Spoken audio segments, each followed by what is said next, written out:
Okay, here's a very useful table that it looks like you guys are going to have to memorize. So we'll be referring to this table.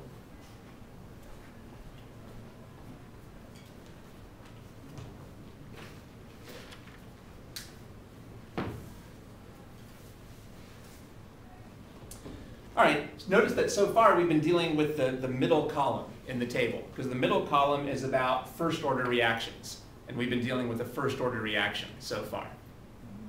Notice that they start with the general rate law, which I already have on the board, and then they showed the integrated rate law, which I also have on the board, and then they mentioned, how do you get this to be a straight line? Well, as you can see from the equation, you have to plot the log of A on the vertical and time on the horizontal. That's the next row. To get a straight line, you would plot the log of A versus time. Now, what's the slope? We already decided the slope of this was negative k, but that's also reinforced there in the table. Then they have one more piece of information. They tell you how to find the half-life. This is the symbol for half-life. So this is a formula for finding the half-life. The half-life would tell you how long it would take to use up half of your starting material. So in one half-life, you would use up half of your starting material. Notice that if you know the rate constant, you can find the half-life. Or if you know the half-life, you can find the rate constant. You can go either way using this equation.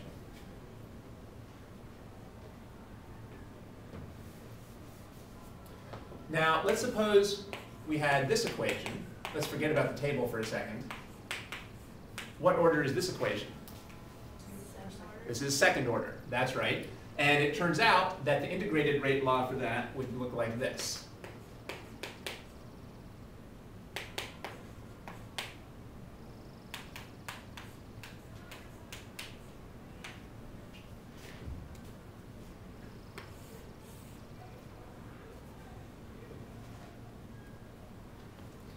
All right, let's not look at the table for a second. Let's try to figure stuff out from the equation. What should be now, let's suppose I wanted to plot this as a straight line. What would my horizontal variable be? And what would the vertical variable be?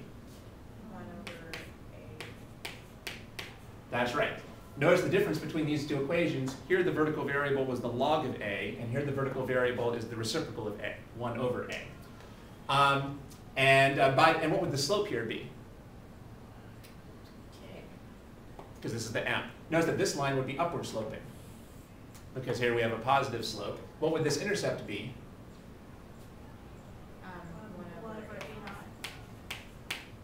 1 over the original concentration of A. So this is what the equation would look like for a second order rate law.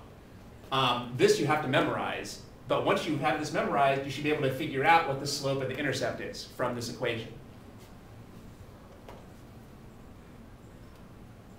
Okay. And now looking at the table, how would you find the half-life for a second order equation?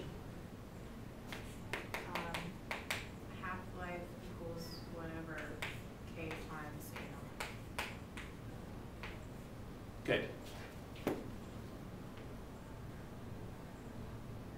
Notice that this is a little different from our previous half-life expression. The previous half-life expression was independent of your starting concentration.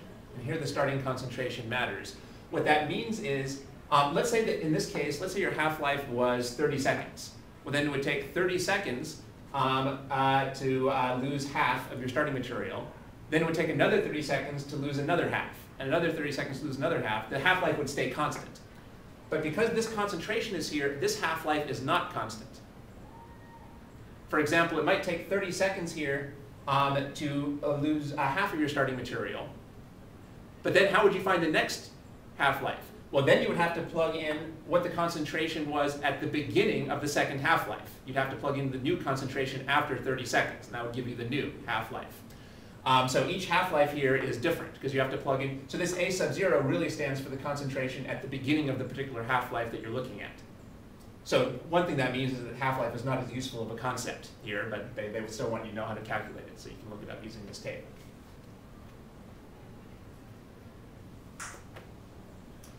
All right, and finally, they also went over, let's say we have this.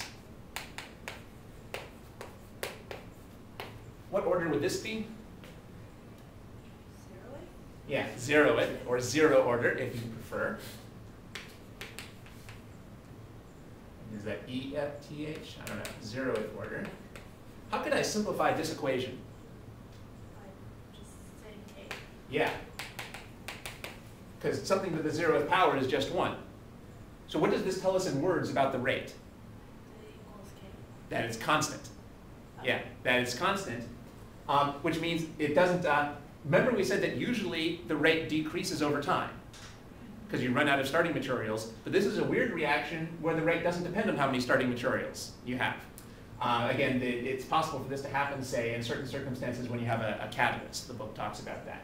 So in any case, this is a case where the rate doesn't depend on how much starting material you have, so the rate is just a constant.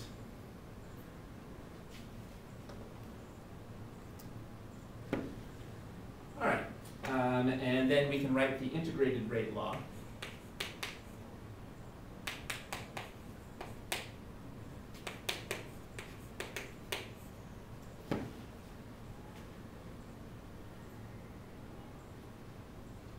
All right, and if you have a little calculus, it's actually pretty easy to show that this is the derivative of this. But we won't go ahead and do that. But this would be the integrated rate law, the integral of this expression.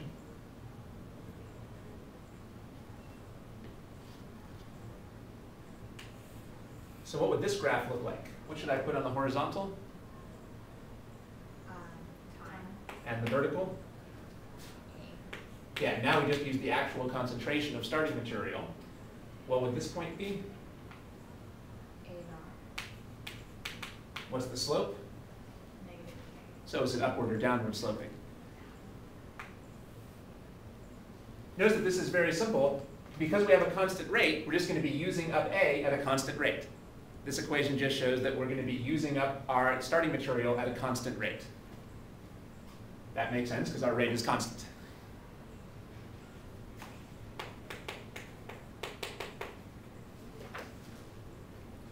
All right, so a lot of the stuff that we just said is summarized in the first column of the table. They talk about what the slope is, and that to get a straight line here, you would plot A versus T. And what's the half-life?